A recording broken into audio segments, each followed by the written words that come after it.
If there's one thing we love as a social creature, it's to impress others with our looks, but we obviously like to dress up and try to look fancy. For video games, this is most applicable in RPGs and MMOs, where a lot of people often spend more time playing dress up than the combat or gameplay features. Hence the whole fashion's the true endgame talking point that often shows up in these. But what about racing games? We rarely get any character customization, and when it does happen, it's usually very bare bones because, well, it's a racing game. Most of these focuses are often directed towards the real stars of the show, the vehicles. So obviously, car customization is where things are allocated for this, and the progression of this has varied over the years as we go through different eras of racing games. The earliest we can go to obviously being the 80s and the 90s. A long time ago, in the era before 3D was normalized, customization in racing games were a rare sight. Heck, even having more than one car brand in a game is its own share of rarity. While that is partially due to licensing issues, the lack of customization is a different matter altogether. Back then, computing spaces were rather low and their capabilities are severely limited to what we have today. For context, the biggest storage amount back then doesn't even reach gigabytes. You either only get color options, or the most they can do with this is by using discrete modifications. So basically something like performance upgrades we have today, where the changes alter the numbers, not visually. Alternatively, different car choices are the only other option available. Even when 3D use widespreads, it stayed as a rather weird position. For the most part, customization remains limited to colors and performance upgrades. Sometimes though, they'll introduce a tuned version as a separate car option, which could count as visual tuning if we're being very generous. This is in line with the state of car culture at the time, focused more on sleek and clean designs, as your average sports car tends to be designed to be bold and stylish just from the baseline. Granted, most of these cars do end up getting more customization either officially or through aftermarket parts, but at the time, just having them stock was already cool enough. But the evolution has gone underway as the underground tuner culture starts to grow. Several games have started to finally achieve individual visual tunings, reaching the modification feature many expected to come years beforehand. Examples come from Gran Turismo and some of the pre-Y2K Need for Speed titles, the first Tokyo Extreme Racer. There are titles that go way beyond, including Choro games of the 90s and Racing Lagoon, both being extremely niche titles that you rarely hear nowadays since, well, they don't really get new games anymore. But in terms of customization, both of these games go way above and beyond what would be expected with car customization, that you'd be thinking they're RPG games, and you'd be correct. These are the benefits of being built with the core design of a role-playing game, with racing replacing what normally would be combat as the core gameplay activity. As a result, the amount of things you can customize in these games is incredible, considering you can straight up customize the cars from the inside to outside completely, to the chassis and the drivetrain being represented visually as well. And yet none of these seem to have direct effect towards the landscape, and it's most likely due to the low exposure these games received even during their time of release, as their global releases are quite spotty. Choro only got its first title outside of Japanese territories, and even then that's only in Europe. Racing Lagoon is a Japanese only title to this very day. It took decades for their dedicated fan base to make their own translations so these games can actually show what they offer to the global racing game fans. Thus, the outstanding customization these games offer would not be taken in and adopted in the racing games genre, with only a knowledgeable few understanding how far racing game customization has truly gone forwards. That was until... The Y2K era is defined by a fascination with technology, futurism, and self-expression. Now in the new millennia, the world was entering a digital age. Metallics, neon lights, chrome finishes, and cyber-inspired designs symbolize progress and individuality. This aesthetic bled into car culture through import tuning and street racing, where cars became canvases for personal identity. Think of the glowing undercarriage lights, vinyl wraps, and wild body kits. In racing games, the freedom to customize became a form of digital self-expression. The Y2K era's fascination with individuality and tech translated into player agency, the ability to craft a car that represents you on an individual level. This was a massive cultural shift as racing games stopped being about pure performance and started being about style, turning the garage and shops into creative studios. Movies like The Fast and the Furious amplified this culture, turning underground car communities into mainstream fascination, along with the acceptance of these gaudy cars into hip-hop songs of the era, and you got yourself one of the most effective exposure campaigns. Suddenly, even casual audiences like your average parents and children understood what tuner culture meant, and game developers among that crowd took notice. To capitalize on the craze, nearly every racing game of the early 2000s embraced this newfound interest in customization, having some way of customizing your car that will rarely be seen today, but the way they handled it can heavily differ, and that's often the more interesting parts. I'm going to assume the earliest point for most gamers comes from Need for Speed Underground duology. For example, each body part features a ton of options that get unlocked as you progress through the game. Paint job introduces different types of coating, which opens up new color combinations, and the decal systems are customizable to some extent thanks to the layered systems, which remain simple enough for the average gamers to use without wasting too much time on detailing. Of course, things that became a staple in the era started to show up in these games as well, like the neon underlights, some internal customization, door opening animations, spinners, nitrous smoke, hydraulics, etc. You can definitely tell someone in the dev team had a lot of fun implementing these ideas,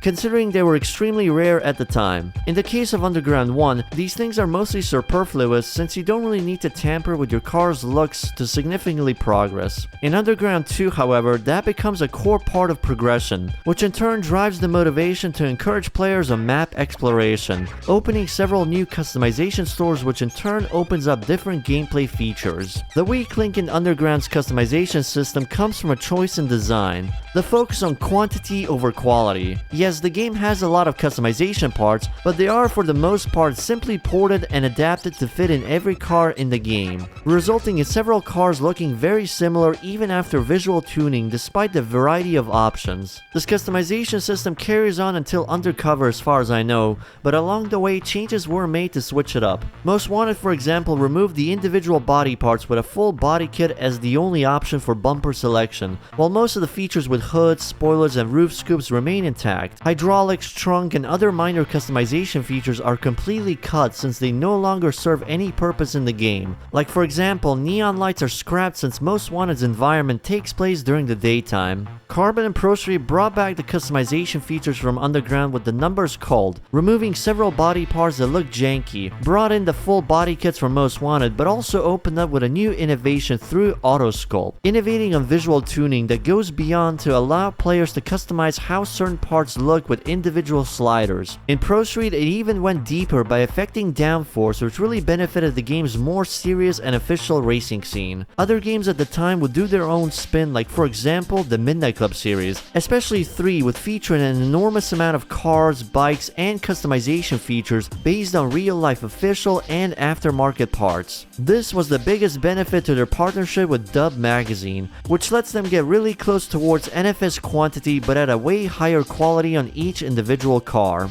Midnight Club's approach to customization was in turn pretty unique compared to its contemporaries, which is to be expected of Rockstar's meticulous design choices. Other racing games try to follow suit with this kind of design choice to some degree, since most companies don't really have the same money or manpower as Rockstar Games. Juice, Street Racing Syndicate, Fast and Furious Tokyo Drift, and more you can probably name try to do similar things, but take liberties with some ideas. But extra gameplay features like the pink slips in Juiced added new ways to acquire cars with special customization. On top of that, most of the time these customizations go into UI customization to match the vehicle absurdity, and the growing trend of customizable character models at its infancy.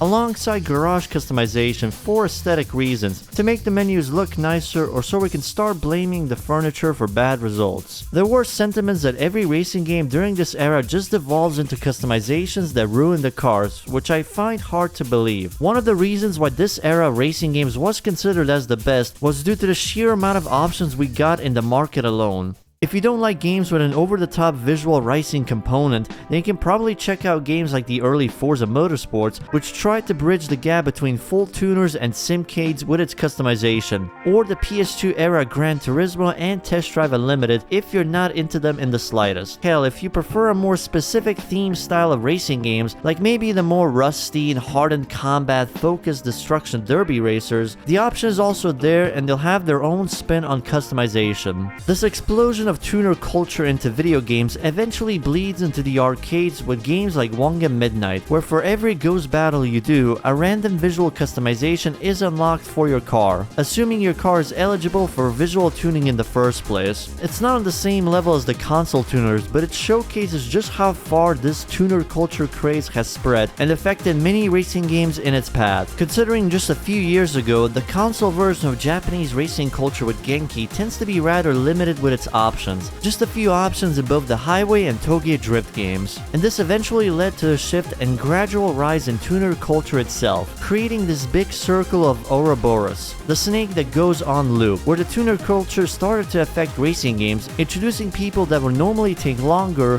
or never found out about it into the fold, increasing the amount of interest in the culture, which unfortunately reaches its boiling point.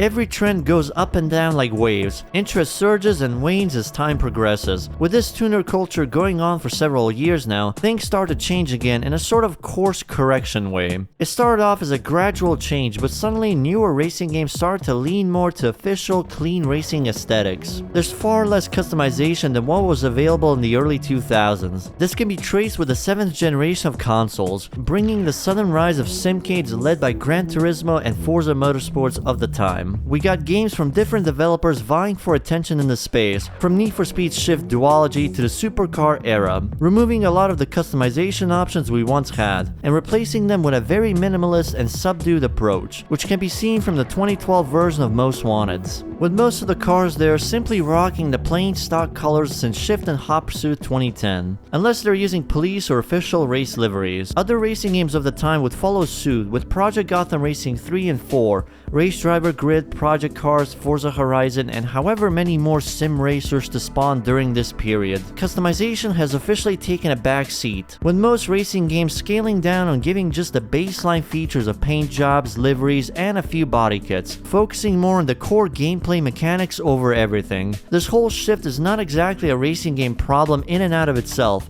but a general shift in car culture, putting that tuner culture back into a niche area. Just as Fast and Furious brought the rise of tuner culture to the world in racing games, its shift with the 4th movie in 2009 was a signal of how the world has started moving past that over-the-top, ricey street racing culture. There were still a couple of games keeping the tradition alive, but the general trend was clear, that over-the-top customization is no longer the popular choice. As a consequence, all of those customization features we've seen implemented, experimented, and made available in the past slowly withers away. Not to make it a bleak perspective though, this era also coincides with the rise of indie game development, so at the very least, if the AAA market will no longer cater to the old audience, we still have alternatives even if they are limited at the time. On the other hand, after the supercar era of Need for Speed went over, they tried to rekindle that tuner culture focused street racing vibe again in 2015.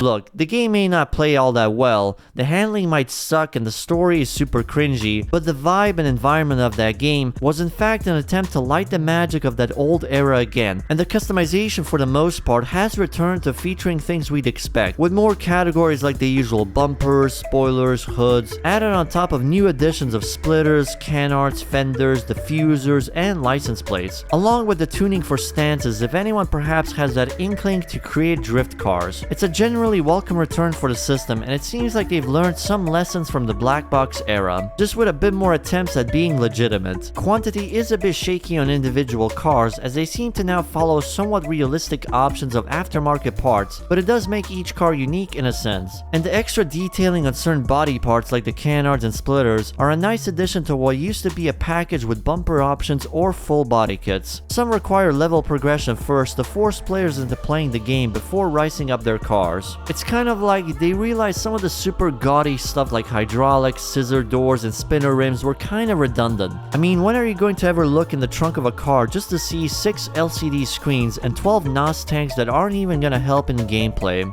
Not to mention, they increased variety of car selection this time, which included several supercars that wouldn't be available beforehand, so you could still rock the average JDM tuners, classic muscles, and exotic luxury sports cars, now including Ferraris. It almost feels feels like Need for Speed has returned from this perspective, at least before we actually get to the actual gameplay. Plus, the whole live service online thing means your customization is visible to other players while driving the open world. The system would eventually be the framework of Need for Speed's customization system until the present day, which carried over all the way to the latest Need for Speed iteration, going an extra mile to fit in with the new art style approach. For the most part, it's generally better and worse in some aspects since 2015 or even Need for Speed Heat previously, and at the very least, they didn't try to pull that stupid loot box gacha upgrade system from Payback again. So the customization system of NFS since a decade ago has mostly been stable as a baseline. Also, holy shit, it's already been over a decade since 2015. Jesus, oh my god. Yes, we are old. Wow. Anyways, so whichever modern Need for Speed title holds the best or worst customization is going to heavily depend on what type of customization system and features each player prefers. If you hate the over-the-top body kits and animated effects in Unbound, you'll likely find every other modern NFS to be preferable and vice versa. There are some things I prefer from this era over the olden black box titles, like not reusing similar body kit models on every car keeps each car unique in some ways, but there's definitely some bias from the devs on which car gets more attention than not, and of course locking some of them in a battle pass system feels questionable. Other racing games in the AAA space either go up and down, with Forza Horizon having significantly more cars, yet the customization has stagnated for the longest time now. They're still catering to that middle line between full tuner and professional racing for the longest of times now. It's been mostly fine, but the stagnation has certainly hit its zenith, but they did try and improve a little bit on it in Horizon 6. As for Gran Turismo, they seem to have embraced more visual customization on the same level as what Forza was capable of in its early years, with a bit more attached. Livery editors with these games have also tremendously developed since its inception, from the weird manual drawing system of the early 2000s, the fixed layer system, to the current system allowing for a ton of shapes and layers, creating new wraps in creative ways that have become streamlined and mainstreamed enough to be a baseline. Even Tokyo Extreme Racer has one, even if it's more limited than the remaining options of the market, or character editor for player personalization in mostly online spaces, although to be honest, these things rarely feel that impactful or even look as good. Same goes for things like garage or housing customization, so these are more of a thing for those of you with a knack for interior design. But since we're in the 2020s now, this era of racing game is mostly enveloped by the meteoric rise of interest in both indie and AA racing games, bringing back that option and variety we once had in the 2000s, but of course expectation has to be tempered. Remember that this market operates on a lower budget than what the AAA market's used to, so the variance swings pretty far from one end to another. You can either get the kind of games that simply dabbles in paint jobs or simple decal options, or different vehicle options as the only alternative at the very least, while on the other hand you get some of the most intensely high amount of customization features that could easily rival the customization of NFS Underground. Each game really offers a whole lot of different types and styles of aesthetics. Maybe you prefer games that allow creation and customization from complete scratch, or one with very minimal limitations, where the depth is limited mostly by your creativity. More callbacks to the tuner culture with JDM or CarX Street, where the visual tuning can go really deep, benefiting the experience from multiple angles, including first-person perspectives. Hot Shots Racing with its visual tuning and an art style mix, or maybe you'd prefer a simpler one just to focus on the gameplay. Even if options feel rather limited with some of these games, the art style of these games alone heavily carries. Despite the limited options, the unique blend of modeling, colors, or even perspective can give out different unique customization visuals. In a sense, the option and variety has increased thanks to the surge of new developers, inspired by the olden days. That peak of tuner culture in the 2000s had affected so many young and aspiring creative minds into creating their ideal racing game. This wave alone makes looking for the ideal customization in a racing game today feel overwhelming. There's so many new games from almost every corner of the market, and each of them features a big variety of customization features, and there's still more new upcoming games coming in the near and far future.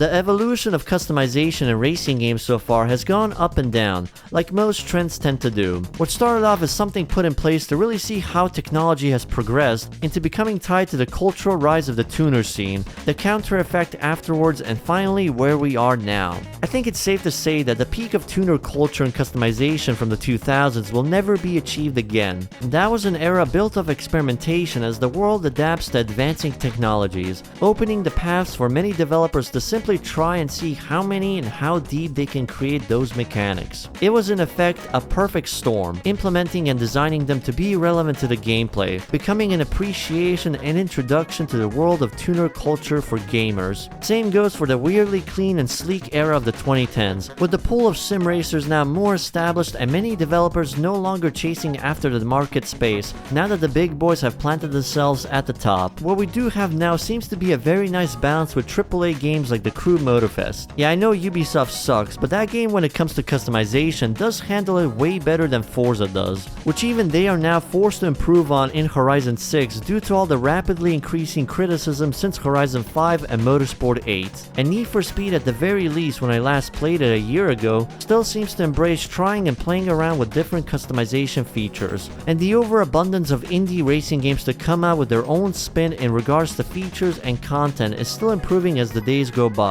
with several impressive ones already made available today. Currently though, I believe customization in racing games is pretty good, with the caveat of having to really dig through a mountain pile of games to find some really good ones. We'll have to see how things play out in the future and what heights can be achieved. As it stands, we might end up with games that can finally surpass that era of creativity and individual personality in both volume and quality. Or maybe everything will be super serious and squeaky clean again like in the early 2010s. Who knows? I'm curious as to what everyone thinks about this topic. Do you think the Y2K era was actually good or was it overkill? Maybe you're part of the group that prefers that sleek and clean look. Maybe player avatar and housing customization are pointless and shouldn't be bothered with to focus resources and manpower only for the vehicles. Do you think customization in racing games currently is in a good spot, bad spot, or mid? And more importantly, are there any indie or AA games upcoming or already released that feature some real good customization features I might have missed or haven't encountered yet? Let me know down below and I'll see you whenever the next video is up.